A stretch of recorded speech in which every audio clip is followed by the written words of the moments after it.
All right, welcome in. It's Tuesday. It is now August 19th, 2025. We got a lot to talk about tonight, and it's not so much our local weather here in the Charlotte area, Western Carolinas. We'll probably save some to talk with Tim, but we've got our first hurricane of the season, which I feel like we've been tracking forever. It has been 2 weeks almost since it's formed off the coast of Africa, but now it is threatening some impacts here in the Carolinas. And I will emphasize this, we are not expecting a landfall. I had someone even on social media today ask me, I heard it was coming ashore and people were evacuating, close to us. And I was like, there's only people evacuating Outer Banks right now. It is not going to make a direct hit.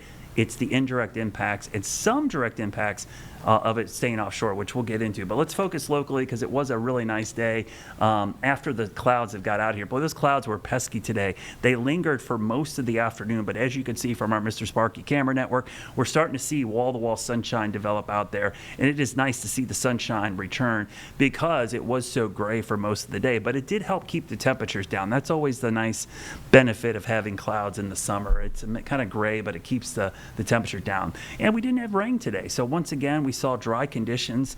This has been the driest stretch we've had all month, really, the last week. Sure, we've seen an isolated storm here and there, but nothing like the first 2 weeks of the month. Tonight, I'm going to show you temperatures first before we get to the overnight temperatures, just to show you where we are so you got some perspective on how cool it will be tonight. So you can see we're in the low to mid 80s. In fact, that's some of the warmest air of the day so far. And as we go into tonight, we will see those temperatures eventually cool back down into I'd say upper 60s, low 70s, so about 70. That's a little bit above normal. Normal low is about 68 now, which we'll talk a lot about as well. Our normals are starting to go down, 68 and 88 now. So we are definitely on the downhill side of summer. Tomorrow, temperatures heat back up.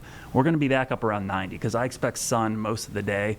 So temperatures around 90, just a small chance of an isolated storm. So when we look at the Futurecast here, you'll see no rain really tonight, just some clouds and maybe some mist or drizzle in the morning. We saw some of that fog this morning. Tomorrow, mostly sunny until about right there. By this time tomorrow, we might be tracking a few showers and storms on the radar. And as we go into Thursday, looks mostly dry except for an isolated shower storm. So you kind of get the idea. There's no crazy widespread showers and storms. This is going to be the isolated stuff. So then we start getting into Erin, and we'll talk a lot about Erin coming up. I'm going to ask Tim a lot about some of his thoughts today because for a while the storm was really ragged. It weakened quite a bit, and you can somewhat see that on our imagery here. I'm going to move it up. The west side of the storm was just battered by wind shear and dry air. You can see on the west side of the storm, there's barely any clouds and not much shower activity. The center is right here, and at one point it was fully exposed. So it was being blown to the southeast by some high winds, and then the dry air. You see the dry air, all that yellow you see on the map, that's really dry air in the mid and upper levels, and you can see it got pulled into the middle. So the circulation is trying to reorganize around the center, but it's a lopsided storm. There's more clouds and showers on the east side, and the winds are stronger there, but the whole storm itself is actually getting pretty big. The wind field is expanding quite a bit, so we're still seeing those strong winds west of the center. The 5 o'clock advisory, 105 mile per hour winds. Now we're waiting for the hurricane hunters to get out there. They are on their way for the evening mission. We'll actually, I'm kind of keeping a close eye on the mission. I'm trying to see where they are right now, but they're beginning to head out there, and we'll have a better idea. Yeah, they just left and from St. Croix, and they're heading up to the system right now. So maybe during the show here in a little bit, we'll talk about some of the readings they're starting to get. But the track has been very unchanged. It's offshore. I mean, the center of circulation is going to pass probably about 200 miles plus offshore. Problem is the tropical storm force winds are going out about 200 miles from the center. So that's going to clip the Outer Banks and parts of western North Carolina. And also look at Bermuda under a tropical storm watch. So that should give you a good indication of how wide this system is. We've got tropical storm watches west of the center and then all the way to Bermuda. Just so you know, the distance between the Outer Banks and Bermuda is just over 650 miles.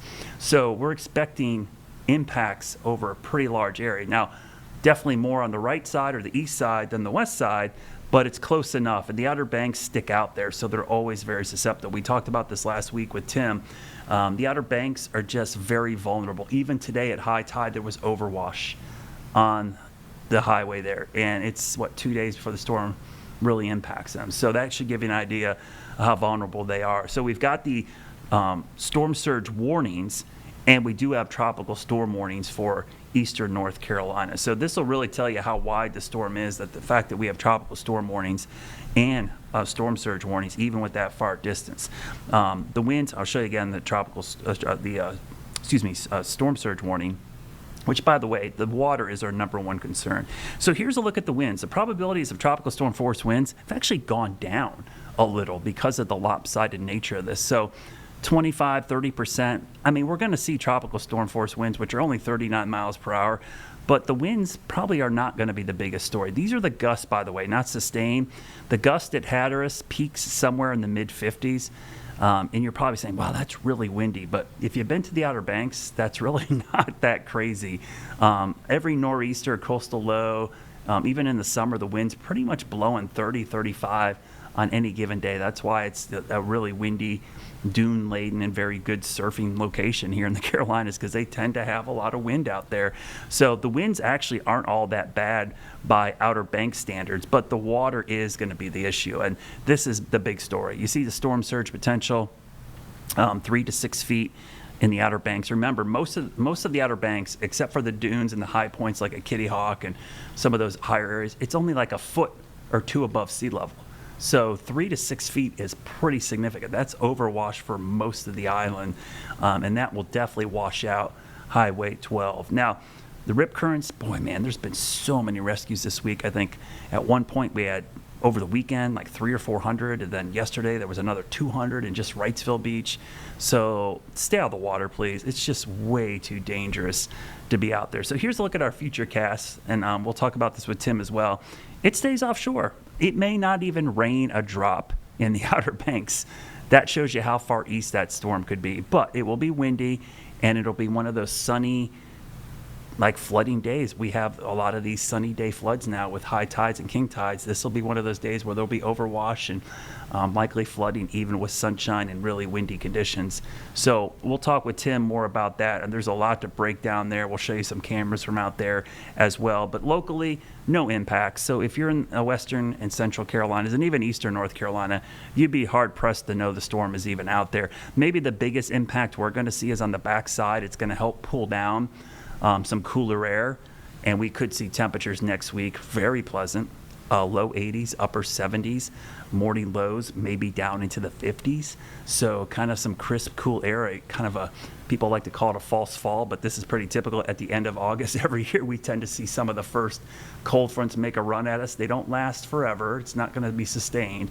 That's why it's called false fall. It's usually going to be a brief shot, but it's the first of several cold fronts, and each front that comes down going into September and eventually October gets cooler and cooler as we transition. Remember, autumn's a transition season, so it's a little bit of summer and a little bit of winter. It takes a long time for it to be fully into winter.